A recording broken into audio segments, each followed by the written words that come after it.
Welcome to the November meeting of the Eldridge Board of Education. Could we all stand for the pledge? I pledge allegiance to the flag of the United States of America and to the republic for which it stands, one nation, under God, indivisible, with liberty and justice for all.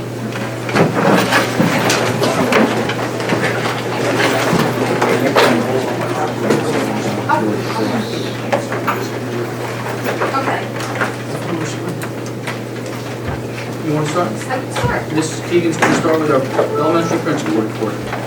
Good evening, everybody. Congratulations to our students and Miss Mortarano for an excellent production of Schoolhouse Rock Live Junior. I went Friday night. It was outstanding. You guys did a great job. Tuesday, November 10th, which was a couple days ago, Mrs. Nealon started, I believe it's her second year of Code Academy. Shaking her head, yes. So we have a lot of new students in that. We're really happy about that. Congratulations to McKenna Cooper, Caitlin Potter, Dylan Vega, all in 6th grade. They were the winners of the fire prevention poster contest sponsored by Highland Lake, Highland, and Sullivan County. Firefighters Association. PTA events, Friday, October 16th, we had the Pumpkin Patch and Spectacular. And on the 23rd, we had a fabulous assembly, which was Picasso people. And I'd like to congratulate Mrs. Gerstin, because she did all previewing to get the kids prepped for that particular assembly. So the kids knew what they were going to see. They had a real feeling for who Picasso was, and it was very well done. Upcoming events, November 13th, Friday, November 13th. The 6th graders are going, it's tomorrow, are going to the field trip to the Metropolitan Museum of Art. And again, I happened to be in Mrs. Gerstin's art class, where she did an excellent job previewing and getting the kids ready for that particular art trip. Next week, November 17th through the 20th, we have the Scholastic Book Fair. Our marking period ended, first marking period ended on November 10th. Report cards will be handed out to the parents at Parent-Teacher Conference on November 20th. And our first honor roll assembly is planned right now, Tuesday, November 24th. And I'll find out when I can introduce her. We're not ready yet. That is the end of my report. Okay, Mr. Krebs. Does anybody have any questions for Ms. Keegan? Sorry. Okay, we have some activities that's going to take place here, but I have some student representatives that are going to speak on the high school. All right. Griffin and Ella, okay.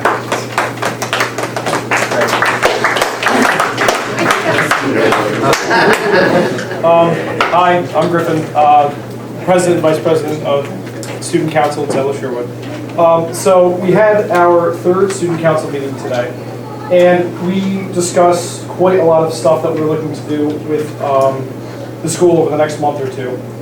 But before that, I just wanted to list off a couple stuff that's been going on in the school. We had our Spirit Week earlier last month, and Ella is going to talk about that a little bit. We had the trunk or treat on Christmas at Circle Park and PEX.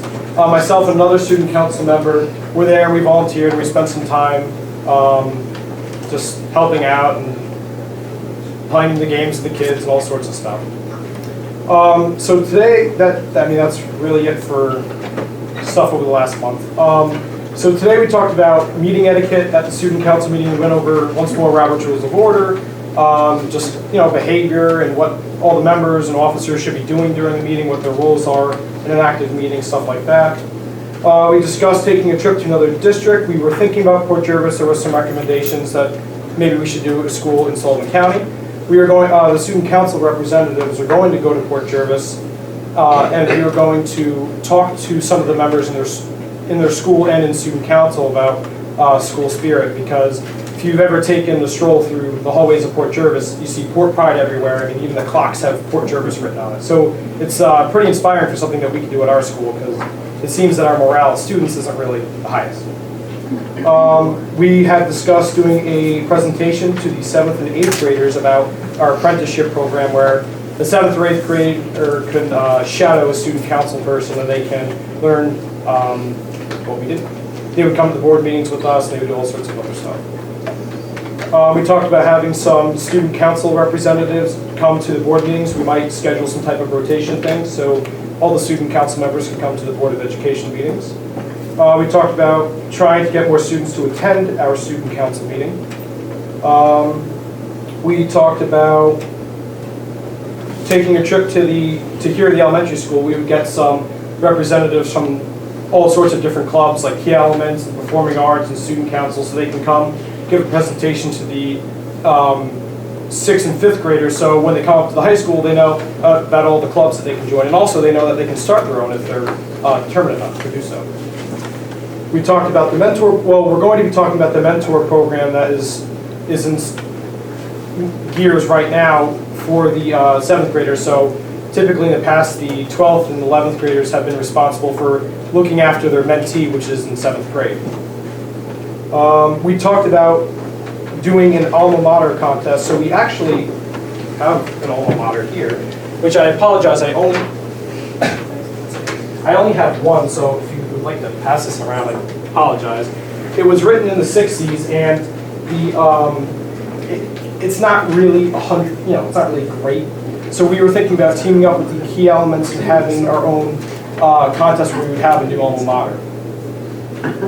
We organized a STEM committee, so there is actually Samuel LaPut is making a STEM club, and they're having a little bit of trouble with, they would like to start fundraising right away, but since they're not an official club, the student council is going to help them fundraising and do stuff like that.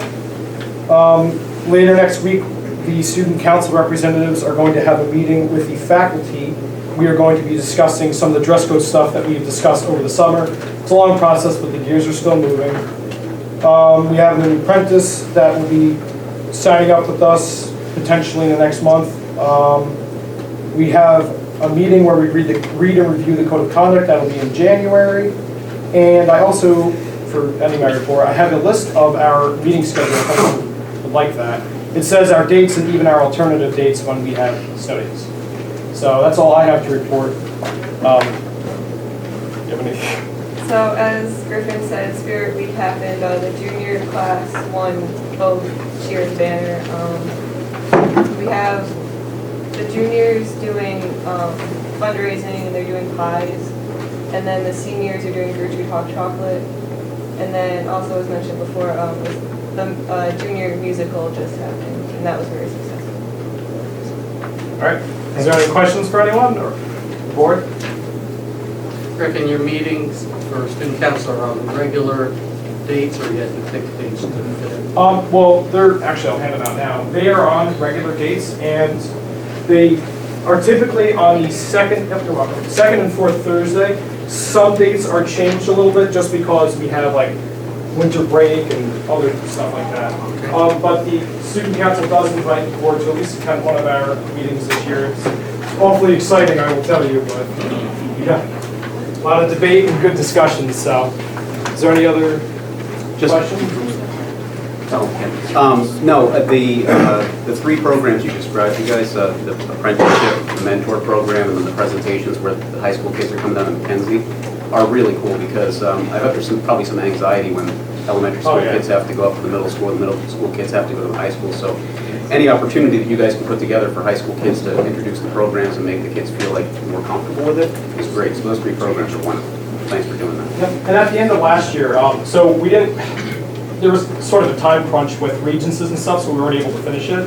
But we started designing, and with Ms. Keegan, a program where, depending on the students' grades or eligibility, they can actually be teacher assistants at the elementary school, maybe once a week or twice a week, depending, it's a lot to work out. How they would get there is a problem, So we were talking about all these things, and we would like to have some of the high schoolers go down to the elementary schools so they can work and be assistants. So when the 5th and 6th graders come up, they know some faces, they're comfortable, and it's easier. I interject that we do, I put out called that we needed volunteers and to help tutor. And Sandy LaPointe actually is one of our volunteers in the first grade. So she's been coming down on Wednesday. Okay. Thank That's all you. we have, yeah. Okay. Yeah. And I got just a couple of things I'm going to add. On November 6th, our juniors, a number of our juniors went to Sullivan County Community College to participate in the College Day. That was very successful. Mrs. Kochler was able to work with some of them in the health class so that they had an idea of the colleges that they wished to go to while they went to the community college, and were able to focus in on 4 or 5 or 6 different colleges that they could see during that time that they were there. Tomorrow, our district attorney, Jim Farrell, will be here at the junior senior high school to present a distracted driver program. He has attended 2 other schools in Sullivan County, and will be with us tomorrow for that program, another program as part of our character education. Upcoming on the 19th and 20th of November, I will be going to Albany to participate in the Middle Level Education Conference. And some of the updates that are on the agenda are Essential Element Schools to Watch, which is a program that is put forth by the New York State Education Department that has key middle and high schools and the successes that they're showing, and some of those presenters come in and talk about those schools and what has made them successful. There's going to be the science update on the New York State science standards that are coming up. There's going to be an update on the social studies implementing the new social studies framework. We're going to talk about regional information center data, the RIC data, and how we can access more of that information. An update on customized data reports and the impact of math acceleration on kids through the middle level grades. So those are some of the ones that I pulled out that I would be interested in seeing at the conference.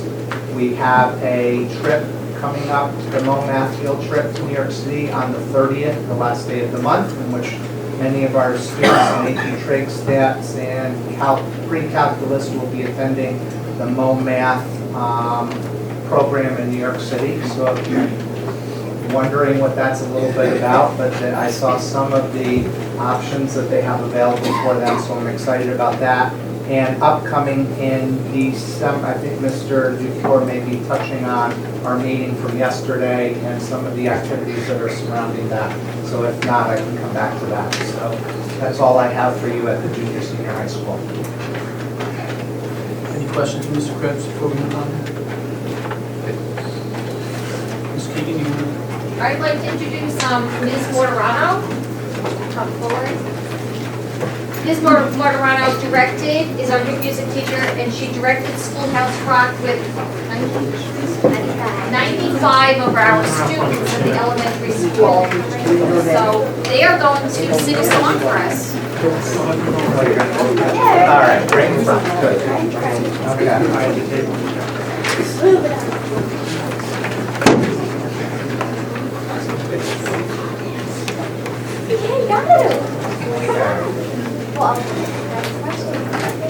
Alright, so I'm Miss Martorano. I'm the new elementary music teacher here. We got to do Schoolhouse Rock, as Miss Keegan said, 95 plus kids, kindergarten to 6th grade. And we have from kindergarten to 6th grade here tonight, believe it or not.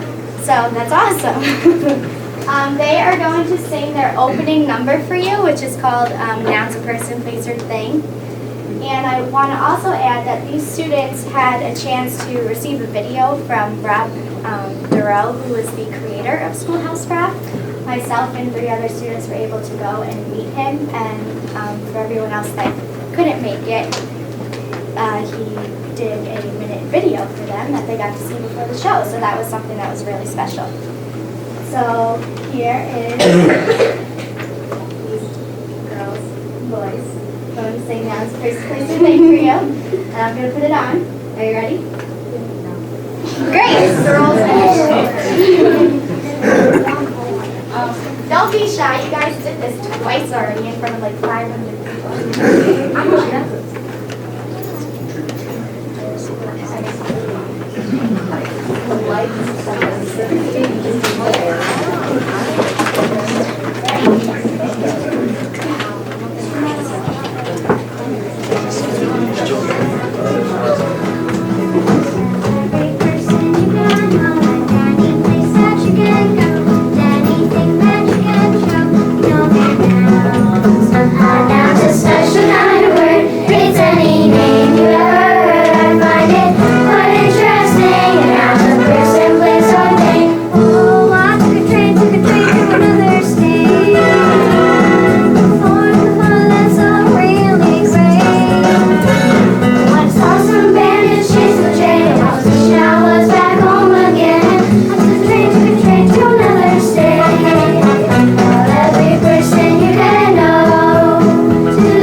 have Emma Ramsey, Jessica Harden, Emma Siegel, Andrew Curley, Molly Koenig, Caitlin Potter, Adriana Como, Chloe Miller, Brayden Ross, Tori Kaiser, and Julia Anderson. There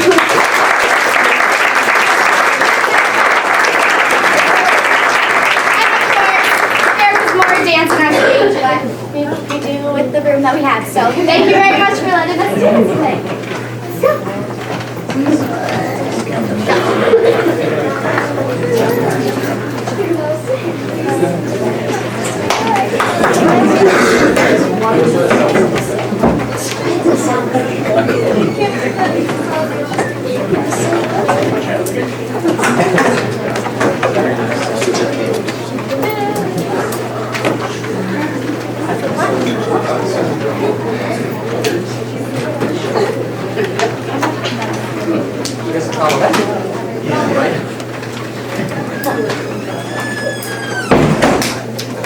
Board, thank you. Yes. Okay, we're going to move to our business report. Ms. Lewis? I just had one more. Oh, excuse me, I'm sorry. That's okay. Mr. Gias had a sports report that he was going to share with the board, so I didn't want to leave him out. That's okay. Fall sports are all done. Had a very successful season. The boys soccer team made it to the section finals for the 4th year in a row. We came up short, but still very successful, very good getting to that point. Varsity girls soccer just lost on Saturday to OESJ on the regional finals, 2-1, double overtime. Once again, great season, finished the season ranked number 6 in the state. Cross country, we have 2 runners that are making the state meet, Dave Powers and Kayla Moss. They'll be actually running Saturday in Monroe for the state championship, so send 2 runners there is very good. The football team finished out the season and lost to Roscoe. Head coach for Roscoe, Fred Ahart, icon in the coaching industry. He's been around forever. He really commended our team on finishing the season, knowing it was a struggle with some numbers, but he commended us on finishing out the season and was very happy we were able to participate in that game. Also, the girls soccer team received this from Senator John Bonsack. It was congratulations for 3 years in a row being Section 9 Class D champions. So we have that to hang up in our case. And winter sports just started on Monday. JV varsity started Monday, modified starts up on the 16th, which is this upcoming Monday, and hopefully, we have more success stories to talk about throughout the winter. So that's all I got. Thanks. Thank you. Can I add something to that? First of all, on October 23rd, we had to play a section game here at 2 o'clock. I've been coaching in Eldred for almost 10 years now. It was the greatest experience that I've ever had. We got here at 2, and the elementary kids came out, and they were our audience. And it was the loudest, most exciting. We were pumped. I mean, it was absolutely, what a pleasure. Thank you, Ms. Keegan, for allowing that to happen. We really appreciate that. We had a great time, and your energy is what propelled us to that victory that day. So It was thank our you. pleasure. Thank you very much. Thank you. Thank you. Okay, Ms. Lewis? So the state aid reporting is completed. We're currently working on a fitness center that's being painted and reorganized for better efficiency for community benefit as well as our students and faculty and staff. We're on track with budget expenditures. We're getting ready for upcoming budget season, getting preparations for that. And I've been working on the enrollment for the health insurance participation and for the CARE Act tracking, monitoring, and reporting requirements, which are new. Questions for Ruth? Okay, Mr. DeFore? Just got 2 things. Along with Ms. Keegan, Mr. Krebs, our curriculum coordinators, I will be presenting the Common Core presentation requested by the Board of Education at the December 17th meeting. Because of the nature of the presentation and the anticipated questions and discussions related to the presentation, I'm recommending that the board meeting start at 5:30 p.m. that evening. This will permit the greatest number of faculty, staff, and parents to attend. The presentation would be the first item on the agenda, followed by normal board business. I'd ask if the board would consider taking action on that. We have to vote on that. It would require a vote. We'd Okay. make sure it's publicly put out there as soon as possible because it is a change, but we have plenty of time to announce it and post it. Can I get a motion? I'll make a motion that we start at 5:30. A second. Any discussion? All right, let's vote then. Brian? Yes. Carol? Yes. Amador? Yes. And I'll say yes. Okay, and the other item I have is the Substance Abuse Prevention Task Force held their first meeting this past Tuesday. The meeting presented a general overview of programs that are currently in place in both of our buildings, as well as an overview of those programs that we're looking to implement. Among the agenda items were the Botfin Life Skills Training Program, which will be implemented in grades 3 through 6 in January 2016, and in grades 7 through 12 in September 2016. We will also be partnering with EPIC, Every Person Influences Children, to conduct a family engagement assessment and consultation. The assessment consists of a school-wide culture survey and focus group to prepare recommendations for improving family outreach and engagement in the district. On December 4th, in conjunction with Catholic Charities Community Services, we'll be presenting the Teen Intervene program to selected staff members to better assist them to identify and immediately intervene in suspected cases of substance abuse. They will also be presenting a broader program entitled Alcohol, Tobacco, and Other Drugs to the entire faculty and staff in either January or February. We will also be working with Catholic Charities to try to make that presentation available for our parents as well. And that's all I have. Any questions for Bob? Okay, unfortunately, I don't have anything to report today. So let's move right to public comment. That's limited to our consent agenda, which is 401 to 707. Let's see. I don't believe there's any, I believe it's as written. Okay. Are we going to amend the consent agenda for the meeting? Oh, I thought we just did that. We just did that. Okay, so 401 to 707. Anyone, public comment, limited to our consent agenda only?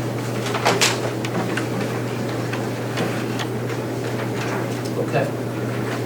Then, let's have a motion to accept our consent agenda. I'll make that motion. Second. I'll second. Any discussion?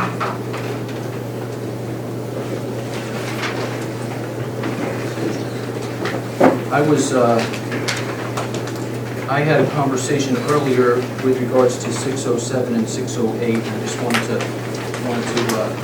hear that aloud. So if Todd, could you please explain the 607 and 608 situation? This was a request from Jane Van Mark, who's our school tax collector. Apparently there's a quirk or an anomaly in the retirement system. She is eligible to put in for her retirement. She is intending to do so. Based on my knowledge of it, she has had quite a bit of time in elsewhere because the time as tax collector is only a part-time position, even if it's classified as part-time. But the law requires her to retire from everything, remain retired for 1 day before she can start working again. And Jean has always been very good for us, worked very hard for us, and I saw no reason not to honor her request. So yes, it is weird, but she's retiring, and I'm rehiring her the following day. I hope she enjoys her retirement. Actually, it falls over a weekend, I believe, so she will be retired for at least 3 days. Long weekend. Okay, so, oh, sorry, I have a comment. 604, for full disclosure, I'm related to Tyler Lipwood. According to him. But also will be receiving no remuneration for any proceeds that may be coming of his appointment as assistant. His subsequent fame. And that was based on the recommendation of Mr. Glodish. Mr. Glodish had his first baby, and he was out on paternity leave for a few weeks, and he came into my office on Monday when he returned, and made that request because he felt that he did not put in as much time as Tyler did on the production, so he asked if we would consider flipping the position so that Tyler got his stipend more in accordance with the work he's doing on the production end. So we had to rescind, appoint, and reappoint Simon. Well, I saw firsthand how much work he did, and according to my daughter, he did a great job. I mean, I know the kids love him, so. Very good. Okay, so any other discussion with regards to the consent agenda? Somebody just needs right I guess somebody doesn't like this. Do that all right. Okay, so then let's vote for the consent agenda, please. Brian? Yes. Carol? Yes. Amador? Yes. And I'll say yes. That brings us down to old business. Does anyone have any old business that they need to discuss? Then we'll go to new business, and Brian's going to talk to us about the conference that he attended. I'll be brief, and I handed out 2 documents for each of you. One is looks like this, is the New York State School Board Association positions that were adopted at the convention. I'll cover that first, and then the second document with a bunch of words with pictures is my attempt at sort of writing out all of my notes that I took for the convention for you guys, and I'll cover it very quickly. I don't want to take up everybody's time by going over it word to word, but you can keep the document. So first, on the positions adopted at the convention, I attended thank you, by the way, for the opportunity to attend that convention. It was kind of neat. I mean, as a new board member, to spend 3 days with like thousands of other school board members from around the country. Carol was there as well. We got a chance to hang out for a little bit. But I got to meet people who had been school board members, just for a couple of months like myself, and people who have been school board members for like 20 years. So it was a good networking opportunity, and I've had the chance to continue to communicate with a lot of those folks since the convention, just to run questions by them. But one of the neatest part was the last thing in the meeting was the business meeting. And so I was given a placard to vote on behalf of our district, along with, I think, 700 other votes, because each district gets one. And it was like a constitutional convention where, amendments and resolutions were put forward, and people had a chance to offer new amendments and debate them and get up at podium and stuff, and it was kind of neat for somebody who's into that stuff like myself. But there were, I think, 21 resolutions, or 20 resolutions that were adopted. There were a few that failed, and that's what this document describes. These are resolutions that were enacted by all members of the School Board Association, mostly with regards to asking NYSSBA to lobby government officials on certain topics. And there's a few that I just wanted to point out to you because they are issues that we've discussed significantly here at our board and things that are in the news almost every day. Resolution number 2, which is in the bottom of page 1, and I'll just read it. It's resolved that the New York State School Board Association shall advocate for an overhaul of the current inadequate testing system to more accurately measure achievement in skills, knowledge, and abilities, and it shall do this by A, working collaboratively with the New York State Board of Regents and New York State Department of Education, superintendents, administrators, and teachers to create tests that are developmentally appropriate, of reasonable length and frequency, and which avoids the unintended consequences of narrowing the curriculum, teaching to the test, reducing love of learning, and undermining school climate.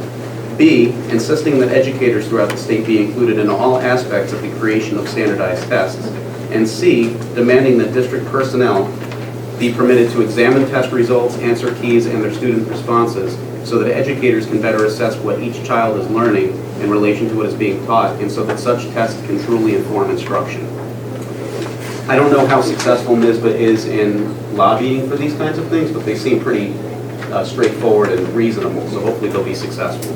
And that's something that, officially is going to be the position of NYSSBA for the next 5 years, based on that resolution. Resolution number 5 was something that I think that the administrators will understand very well. It resolved that New York State School Board Association shall advocate for an amendment to the New York State Constitution that prohibits the governor from including non-fiscal measures in the appropriations bill submitted with the executive budget or otherwise tying non-fiscal measures to budget appropriations. Hopefully, if they're successful in that, we'll avoid some of the stuff we had to deal with in the summertime. So that was an official resolution. And finally, with regards to APPR on page 3 at the top, resolution number 10, resolved that the New York State School Board Association actively support legislation which would require the design and validation of an APPR process that truly informs instruction and thereby promotes student learning. That's the way it should be, right? But it's not, so I'm glad NYSSBA is taking a stance on that. And so these are all of the resolutions that are available on NISBA's website as well. But thank you for giving me the opportunity to vote on behalf of our district. There's a 4-page document that describes some of my notes that I took, and I wasn't able to transcribe a lot of the notes that I scribbled because I couldn't read them. But they're in my, I mean, it was nonstop for 3 days, and there were a lot of workshops I couldn't attend, but I specifically had a chance to select workshops that I think were appropriate for the discussions that we're having here. And I tried to describe 4 of them for you. So I'm just going to, give just a real brief overview of each of them. I included hyperlinks and web resources that you can look into further information on each of these topics, or talk to me because a lot of it's in my mind and didn't get into the paper. Okay? So on page 1, I attended a workshop called Instructional Rounds, and this isn't really for the board, I think, really more so for the administration and the faculty. It's just an idea to consider. We might already be doing something like this. But instructional rounds is a process that's similar to medical rounds. And I see medical rounds all the time in my professional day job as I'm in hospitals. Medical rounds are the process by which doctors inform their own techniques and knowledge by organizing a group of doctors to observe other doctors. And the workshop that I went to described a similar situation where teachers would organize and go into either another school within their district or other schools in neighboring districts, maybe like on a BOCES level, and observe. And what I tried to spell out here very clearly is that instructional rounds are different from supervision or evaluation. It has nothing to do with observing or supervising a teacher. It's more about the person who's observing actually learning from watching other teachers. And so, for example, the difference between rounds versus observation is the difference between looking through a window, which would be supervision and evaluation, versus looking into a mirror, which is rounds. And you're really trying to observe for yourself and learn. It's spelled out pretty clearly on some of these web links that I sent to you, but there was a school up in St. Lawrence County that did this through a grant through New York State Department of Education, and they described a very successful process. It was a big school, so they actually did it within their school, but in our situation, it might be worthwhile taking a group of our teachers and going to like Fallsburg or Sullivan West or something like that and swapping to see if you can learn. Right, Yeah. there's a Harvard study that was out. That's what it was based on. Yeah, I read the book, and I was in a book study regarding this particular book Yeah. in my last life, my previous life. The book is excellent, a lot of great theories in this Harvard study. Yeah. I mean, obviously it's challenging, and they had to fund it through a grant because there was obviously staff time and resources involved. So, but it's an idea to consider. But I thought that this graphic at the top here was impactful. They started with it, and it says schools are complex places, and usually, unless we look, the only ones that know the total K through 12 educational experience are the students, because everybody else is so hung up in the process and doing it on a day-to-day basis. You don't have a chance to step back and see, could this be different? Could I be doing something different? So. Just an idea. So that was one workshop. The second one I'll cover just briefly. I thought this was interesting, and I specifically tried to go to this one because it's called Community Engagement in the Tax Cap Era. And it was based on a situation in the Highland School District over by Poughkeepsie, which had, just like us, a capital project referendum that failed. And they set to figure out what can we do so that the next time we propose a capital project, we'll have more community support. And so some of the ideas that they pursued and actually worked out well for them, because ultimately a project just like the one that failed passed a couple of years later. They tried to maximize community engagement. Now, some of these ideas sound silly and off the wall, but maybe they'll work, or something like it might work. So just a couple examples. This one's kind of funny to say. I'm going to say it because it worked for them. They had a senior citizen prom. They actually, huh? We do it in Municipal. Yeah? Do people come? Oh, absolutely. I mean, Amazing. All right. Yeah, get the seniors to come into the building, have a prom, have a good time, see the facilities, right? So they did it, it worked out well. Student art shows at town board meetings, you take our students to the Highland and Lumberland meetings and engage the people that are there. Live streaming of school board meetings, which we now do, right, with our videotaping. Media days. You'll see there's a picture of one of the school vans on a table. They did this where they just would park it at like Tex or the library or the River Market or Town Hall, and they would just set up and have people come talk to them, the administration and the school board.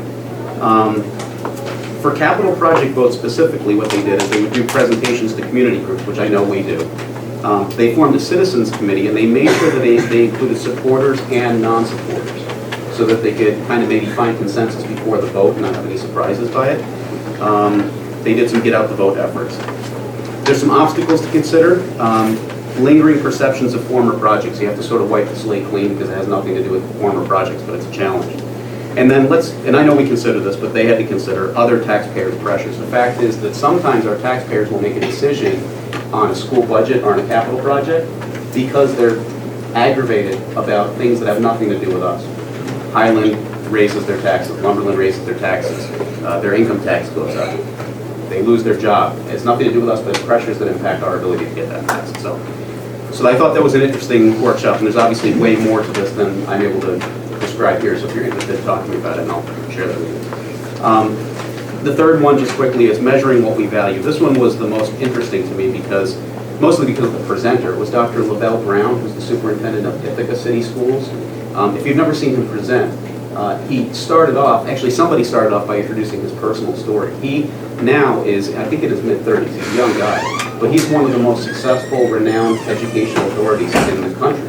He's been invited to the White House to participate with the president in some task forces, and the president actually visited his school.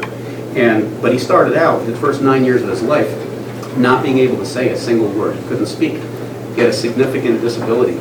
And what happened was, when he was 9, a teacher, as is usually the case, recognized that he was probably the best communicator that teacher had ever seen. He wasn't able to say a word, but he was able to communicate through emotion or physically.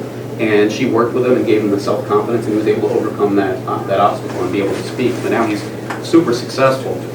But what he did when he was recruited to go to Ithaca from somewhere in the south of Kentucky, he spent the first year in his position doing really nothing more than literally going and knocking on people's doors. He went door to door through the city of Ithaca to community events and community organizations and asking them simply, what would you like Ithaca schools to be? And he would gather all that information. And he spent another year doing nothing but coming up with a mission statement and a vision statement for Ithaca City Schools. The reason he did it is they wanted to make sure that all of their processes and all the data that they look at and all the questions that they ask are aligned with what the community expects of them. What he was presenting was the idea of we should only measure what we value. So first you should know what you value, and then whatever it is that you value, you should measure just that. Because quite honestly, even if you don't mean to say it, if you measure something and you talk about it, you communicate it, you present it, and you don't value it, everybody thinks you value it because you're spending time considering it. So the question is, what do we value? And his perspective was, if you don't value the results of the state assessments, or you don't make more of them than they should be, you shouldn't spend too much time talking about them, analyzing them, sending them to parents, debating them, or making decisions on them. You should find some other measure that you value. So just as an example, one of the things that they measured was engagement. Engagement is way more difficult to measure than test results, because they're not numerical and they're not obvious. But what they did is they looked at things like attendance rates, extracurricular enrollment, AP enrollment, detention and suspension rates, and even did a student survey to ask students how they felt about school. And they quantified it somehow, and they actually were able to put it into a data dashboard, and that now drives a lot of the decisions that they make. There's one thing, I just wanted to point this out. Okay. One of the points that he stressed was that whether we intend to or not, we show people what we value by the things we choose to measure and discuss. So for example, if we discuss reading level achievement, it means that we value that particular measure. So if the community hears us say, for example, this is just an example, 30% of kids are below reading level. Well, then we know that they'll know that we're really focused on helping those kids to achieve higher level reading. If we talk about state assessment results, people will think, and we will think, collectively all throughout the district, that that is what we value. So we should only measure what we value and value what we measure. And I was thinking about one thing that we might try to measure, and this is probably very difficult, but in the elementary school, for example, love of learning, right? Kids should love learning, because if they don't, they're going to tune out, so no matter what we do with them in middle school or high school, it's not going to be as impactful as it should be. So how do we measure that? Because it's all about data, and you want to make sure that you're successful in accomplishing your goals, but it doesn't have to be something concrete and black and white. It could be something more broad and significantly more important. a couple of links here on more information about that. And then finally, I spoke to one of our teachers recently, and I've been pursuing this personally as well, and I talked to Mr. DeFore, I know it's something that's already on our radar screen, is solar power for our schools. So Solar City is one of the vendors, and they were at the convention on the floor. So I went up to their booth and I got a lot of good information. Basically what it comes down to is these companies somehow are able to make money by putting panels on our building. But they're able to do it in a way that's a win-win because it saves money for us because it generates electricity at a cost that's significantly lower in many cases, in most cases, than fossil fuel consumption. So it's a win for the taxpayers, but it's a win for the administration too because it sounds like there's not too much work that's required on our behalf. You have to get them some information, but these companies get a cut, so they do a lot of the work. So there's Solar City and there's NRG. And they work through a program called K-Solar, which has actually been put together by a consortium of New York State agencies, the New York Power Authority, Governor Cuomo, and even the New York State Education Department. And it's specifically intended for municipalities and school districts like ours. One of the great things about this, aside from if we can save money, if we can do the right thing for the environment, was Solar City in particular, and maybe some of the other vendors, actually have an educational component that they provide along with this. So, for example, you can project on your smart boards the energy that you're producing and how that relates to energy that would be produced by fossil fuel sources. So you can literally see how many barrels of oil, how many trees you're not consuming, and how much you're saving in terms of, for the taxpayers in energy generation. But they also have a curriculum program that comes along with it that actually teaches kids by utilizing or observing the panels that are on their own school, all of the aspects of math, in science, technology, and engineering, the STEM courses. They provide that curriculum for us to incorporate for our own teachers. So I don't know, it sounds great. I'm sure there's more work that, I'm getting the look that there's probably more work than it sounds like, but it sounds like that they I've been up in the room might. with this building more times than I care in the past 2 years. With solar But people. we are working on it. Yeah, there are 280 school districts, which represents 35% of all public schools in New York State, have registered in the program. But it's a finite pool of resources, and there's a finite time period as well, so there's a time crunch to it. So I tried to spell it out to the best of my ability and give some additional information there. Sorry for taking so much time, but I just wanted to share that all with you. Good. Wonderful. We've also gone to 4 or 5 different vendors and spent considerable time with them providing the information. And, we've been deemed to be too small, even though we're a consortium of the town of Lumberland, the school district, the Lumberland Fire Department, American Legion Ambulance. We were still too small for them to consider. Many of them didn't even have the courtesy to get back to us. I know Roscoe had gotten a project, as I've been talking with their superintendent, to the point they were ready to start breaking ground and doing it. The vendor pulled out at the last minute and fell through. So there are a lot of schools in the county working on it. I know Monticello put in a wind turbine. I don't know how much they're generating from that because it's only a single turbine. But I think that's more for educational purposes than energy purposes, yeah. Because Bose did the same thing, they put in a wind turbine, but that was part of their CTE program. But Ruth and I have been talking about it. The board passed a resolution in the spring of 2014 to make every effort to go green, and that was after Doug and I attended a workshop down at the Homestead School when they went over to solar power. So we have been actively pursuing it, and it goes in fits and starts because it gets very promising. The vendor says all the right things. They get into you, get the blueprints, you get them schematics, you get them the load for the roof, and they never get a proposal back. A lot of room there. A lot of room. We have the room. This building is ideal. This would be a perfect pilot. We have flat roofs. The roofs are pretty much new, and we also own a lot of property around here that is not currently cultivated, that we could put a panel farm on. But again, it's got to be worth the company's while to do it. And basically the way it works is they put everything in, they operate it and they maintain it for 20 years. There is no cost to you for any of the equipment, the installation, etc. And you, in turn, your benefit is you buy your electricity as a reduced rate, and they reserve the right to sell any surplus for a profit outside of the system. But in order then to do that investment, they do their calculations based on the amount of energy using and how much they think X number of panels will take in based on climatic conditions that they can convert into energy to make it worth their while. So it is a very involved process, and everything you were saying, we heard the same thing at our workshop. They came in and they showed us the pictures of the weather stations in the lobby. All of the companies seem to have the same shtick, but we're pursuing. We haven't given up on it, and we're continuing to work on it. I think that the technology itself, I think, is rapidly evolving too. Because now what they'll do is they'll go out to a small house, and they'll actually work with that small house to install solar panels. So it must be getting more cost effective for them. I think probably what it is that the vendor has to be excited about this, and that's probably the key to it. So was Solar City one of the companies that we were? No, but when we signed up with, what did we sign up with? K-Solar, they were one of the primary vendors from that, but yet they have not gotten back to us. We've been on the list now for 5 months. No kidding, all right.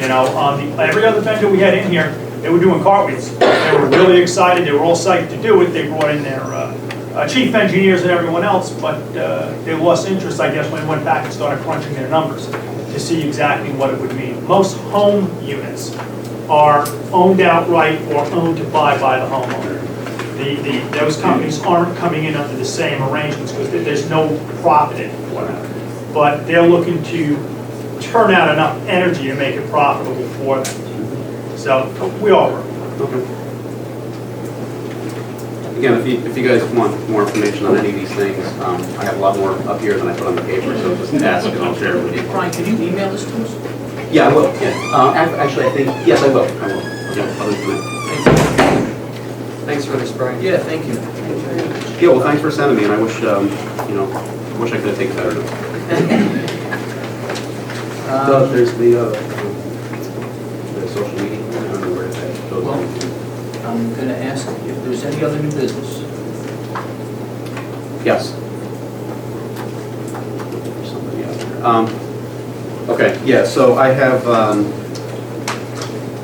a constituent, actually one of our coaches, made a good suggestion, and I'm not proposing this officially, for consideration or motion or anything. I was hoping that I could open up discussion about this, and I'll be brief. Basically what it is that last year, I understand that we updated our policy with regards to social media for adults, for staff members. And there might be an opportunity to either update our code of conduct to reflect, social media and how important it's become for students, or if not, update our code of conduct to provide some sort of education to the student body about social media and some of the consequences, from social media conduct.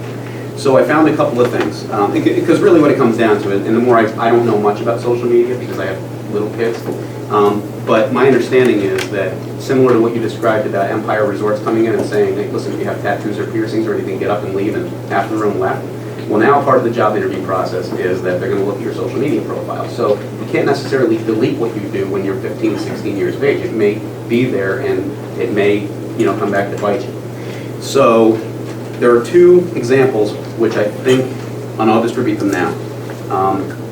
Let's see if we got one down.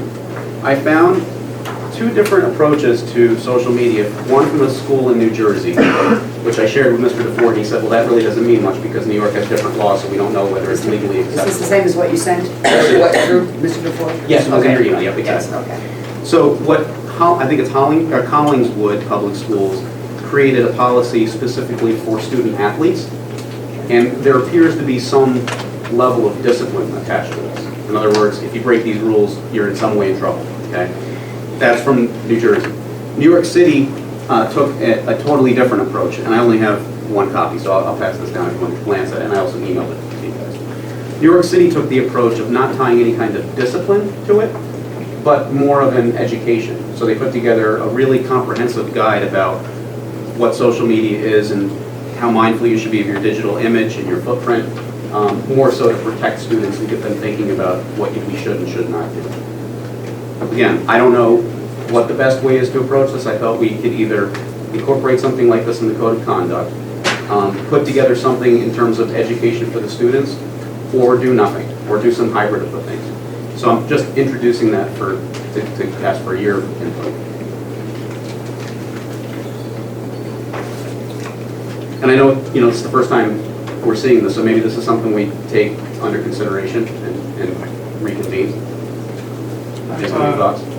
Brian and I spoke 2 weeks ago, I think, about this, and I've been doing some research, reaching out to my colleagues around the county and talking with our attorneys.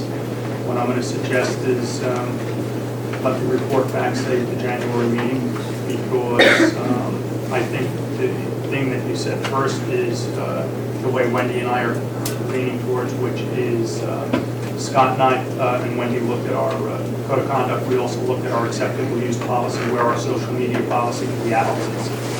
And though the code of conduct contains excerpts of the acceptable use policy, it does not contain all of the acceptable use policy. We are looking at incorporating the acceptable use policy into the code of conduct, which is going to take a little editing because certain things pertain specifically to the adults. But what I'd like to do is edit that, and there are a couple of other changes that Scott and I need to make to the code of conduct in a general reading anyway. And what I'd like to do is come back and report back at the January meeting and bring a draft of the edited version of the acceptable use policy, highlighting the social media aspect of it that we're looking to put into the code of conduct. Part of it's going to be to determine where to put it in the code of conduct. I think I have an idea, but since you and I spoke, I've been able to make some inquiries, but not as many to have a refined answer. Okay? I'd also like to recommend that a lot of this is education for students. A lot of this is just knowing that when you post a picture, it's not yours anymore, you know, that kind of thing. Are there presentations out there or educational kind of, I'm thinking like of an assembly or something along those lines? The assembly they're doing tomorrow, which is distracted driving, we'll touch on it to a degree. Okay. We touch on it in a number of different aspects, but I do have another idea on that. I don't want to say anything until I've had an opportunity to talk to a few people. I'd like to see it. I don't want to mention something publicly and want to make somebody intellectual because I don't think that's fair. We'd just like to see it weave into the curriculum more as well, that's all. I know we've got a lot of I have this. somebody in mind that can do something for us, but until I talk to him, I don't want to put it out anymore. Go ahead, thank you. Thanks. Any other new business, guys? No. Okay, that brings us to public comment. Yes, sir. Hi. So I had a couple questions. I actually had 2 comments about the report you were getting from the School Board Association. I'm sorry. So you said that you attended the workshop where they talked about like doing rounds and stuff like that. I believe our art music department and our science department recently did something like that. I'm not too sure, but I believe. What did you say? Oh. Okay. Well, but I believe the art music individuals got a chance to go. I mean, I'm not sure. Schools. Yeah. What they did is they, art music teachers partnered up with colleagues in other school districts, Delaware Valley. And what was the other one? Wayne Highlands? They've been in a couple of different, along with Sullivan West also, and during our conference day that we had, they were able to go and observe other teachers in a neighboring district actually participating in lessons and working with kids. So it was not just a specific, let's just sit down in a meeting and talk about it. They actually observed. So I liked that idea. I kind of got a feeling that's what you meant. Yeah. And one of the opposite things is that we were attempting to invite them here also so we could open up that dialogue. So that's what I believe you were has talking about. gone over, worked Yes. with a colleague in Sullivan West for home and career, home and family sciences, family career sciences. Our social studies teachers have met with colleagues in other districts. Yeah, and I think that's a great idea. I've spoken with certain individual teachers, and they all really loved the experience that they had, and they felt that they learned a lot from it. They also felt that they also helped some of the other teachers or colleagues from other schools and taught them. And that's just an aspect of this, a small part of it, because Dr. Silver, who's the superintendent of Liberty, is published on this topic. And he had introduced it at his school district in Connecticut, which is was one of the flagship districts that people went to visit. for this. So there's a lot more to instructional rounds than just visiting other schools. It is very much similar to doctor's rounds where a group of teachers will go from room to room and look, observe, make notes, meet with the teacher afterward. But it's a very involved process, and it has to be, there's a considerable amount of training that goes into it. So we're doing it on smaller levels, and it is a good idea, but quite frankly, it's a perfect idea once we get rid of some of this other garbage mandates that we have to deal with, which are consuming our time. So the other question I had is, you said you were at a workshop, and I'm sorry, I don't remember the name, it was Tax Captain's Society or something like that. Yeah. So you were saying that you can get kids or students to go to the local town board meetings and stuff. I mean, I go to the Lumberland town hall meetings and I tend to give reports and about like unofficial reports of what our school's doing. I suggest, I tell them the play's coming up, please come to the play. I always give times. I try to do my best. Sometimes my reports are shorter than others, but we can do that. Yeah, and that wasn't specific, that's something we do that they didn't do, which I think is great, but anytime we get a chance to put students in front of the taxpayers, that's really good. Well, I mean, Highland is a little more connected with our, I mean, just because they're closer. I mean, Lumberland's kind of out there, I don't know, there's not a lot of connection. So then I had two separate items, just really quick. Number one, I was going to ask, and I searched up school board minutes from Sullivan West. First school I looked up, and I was wondering if instead of being under Mr. Krebs' secondary principal report, student council has their own section. So like on here, it says student member report. I've seen others that are student, representative report or member or whatever. So I was just wondering if we can have our own title on the There's been, agenda. we broached this subject a year or two ago to actually have an elected non-voting member of the board, and it was voted. It wasn't approved. So that's what you're seeing with these other school districts. Yes, but so this school in particular, yes, student member report is what you just said, but some of them also have student representative report where they're not at the table. They're separate. Like, I go up and I get my reports and stuff. So we were wondering if it would just be possible if we just had our own name on the agenda. How do you guys feel about it? I mean, you are part of the high school, so it's not that you're a separate entity. You don't represent both schools, you're part of the high school, so it's under the high school board. That makes sense to me. If it's something that really would make that much difference, it's... Well, I feel like it almost gives us more of an establishment. I mean, I completely understand on that, all it is wording, but I just thought it would be nicer to have, I feel that we are our own establishment. Obviously, it would be under the high school, but, I was just my thoughts on it. So, and then Anything else? Yeah, one more quick thing is, last meeting, and I apologize, I don't remember the person's name, there was a suggestion that clubs come to the meeting and give like a presentation or a short presentation. I was wondering if there's been any outreach on that. We're working on it. We have somebody lined up for the calendar. December, I'm not going to line anyone up because it's going to be a long meeting. And we will have to look at the timing for the February, March meeting because we go into budget season, but we've already started lining groups up. We have the graphics art department doing a demonstration of the new 3D printers at the January board meeting, and we're bringing down a number of the students to show the work that they're doing with that. So we are all working on that. That's all I had. Thank you very much. Thank you. Leo? Anyone else? Yes, sir. Back to that mentor and mentee program. Was there one this year? Yeah, we have a mentor and mentee program this year. yes. Who is that available to? All the 7th graders. No, for the mentors. We listed out the Honor Society this year. Just strictly yes. Honor Society? Yes. Has it always been like that? We did not have it in the years in the past, and to get it off the ground to start the year, because it happened over the summer, that was our quickest way to do it for this year. We're looking at how we're going to change that for next year. Yeah, just because as a person myself who was under the mentor-mentee program, I really did enjoy that. I wanted to get back to the 7th graders, and I didn't get that opportunity this year at all. I was a little bummed out about it. Okay.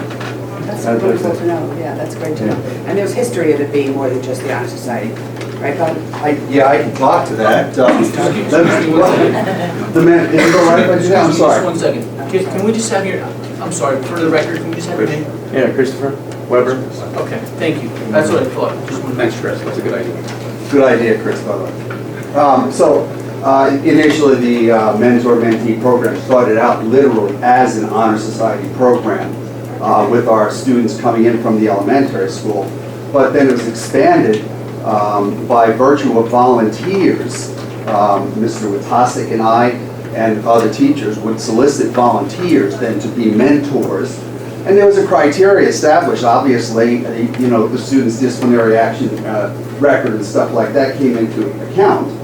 But what we were looking for as the teacher leaders was students who wanted to do it and who maybe have been down the rough road in the past, but who have something to say in a positive way in their later high school years. And it was generally juniors and seniors that were plugged into that.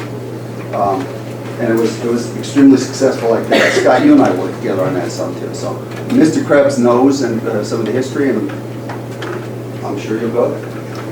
I think that's a great idea. I think that's, so since we're going to be talking about that in student council, I mean, that's exactly the stuff we were going to bring up. I think what was in the past with having volunteers that were seniors and juniors would be very beneficial. I mean, I would love to do that program. Any other public comment? Yes, sir. Oh, hi.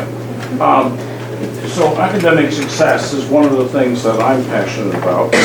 And I was curious how our students did stacking up against the state in Regents exams, either 2014 or 2015.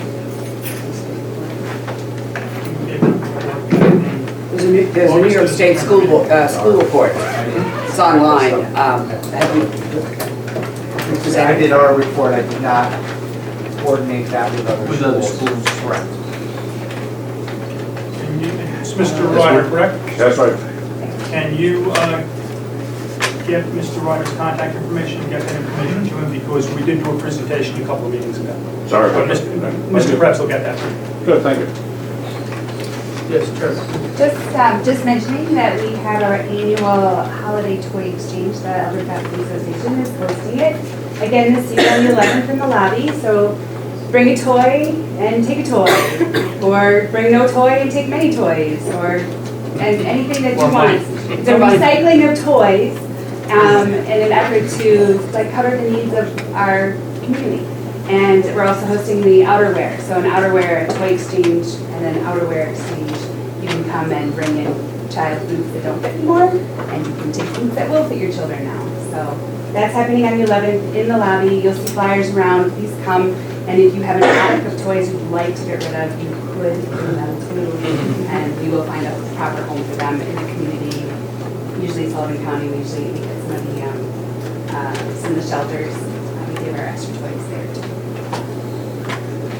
3:30 to 7 on the 11th. Is it just for parents, or is it for the community too? For everybody. And the little kids come shopping too for their brothers and sisters. It's absolutely adorable. They go shopping. And it's kind of fun. That's a great way. Santa's gone green.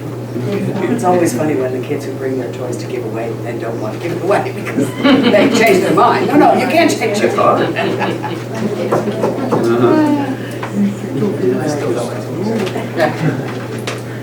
Any other, yes, ma'am. I'm so glad that the kids got to come and do the performance. They worked so hard on that, and I just want to say we have such gems in some of the teachers, which I know that we know, but Miss Monterano, Miss Heisler, and Mr. LaFleur absolutely were tireless. I got to be there and watch them most nights because fortunately my daughter is young enough that she wants me to be there. So, I figured I might as well do it while she wants. But I was just so impressed because I was by the end of the week of practice ready to fall on the ground, and they were not. You could not even tell that they had not eaten a real dinner or had anything. So I really want to put that out there to everybody. But I think the other thing that I want to say is that you have to look at something for the sound system in our school, because I heard it before, and my daughter was in pre-K, and she's in kindergarten now. We don't have a lot of experience in the high school, but I had heard at other times people saying, oh, the sound system, that was unfortunate. And I know money's tight, and I'll certainly be having this conversation with the PTA as well, but I really wanted to put it out there, because I think some of the kids, although they definitely tried not to show it, were a little upset about the fact that they really couldn't be heard as much as they deserve to be heard, and certainly that's the staff that work On with the them. sound system, ma'am, it's been a concern of mine for the past 2 years, and it's not a money issue, but I am addressing it. It's not a money issue. No, it's not a money issue. It's a very elaborate sound system that was put in, and I'm addressing it.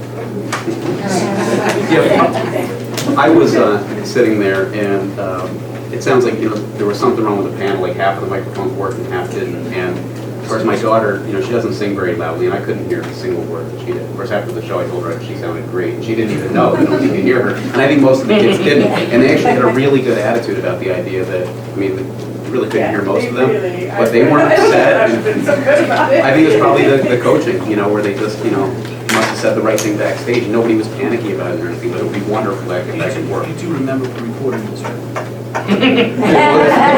It sounded, they all sounded wonderful. Loud and clear. Any other public comment? Going twice. Then we need a motion to adjourn. I'll make that motion. I'll second. Any discussion? Carol?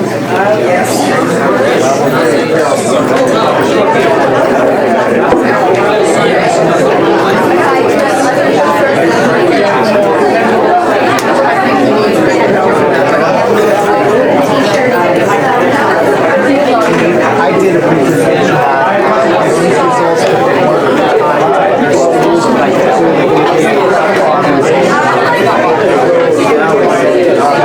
and I timed it for specific You know what? It sounds like a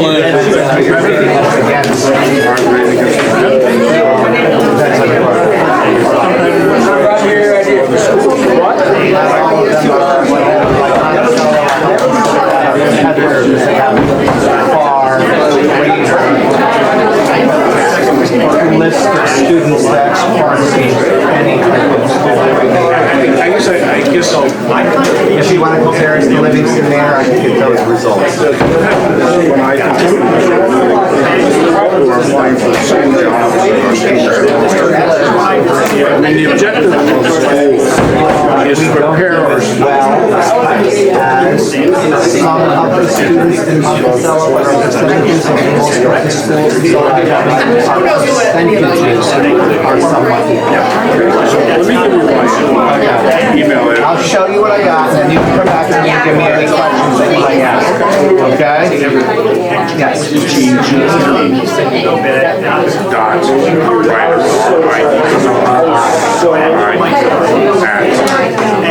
Safety.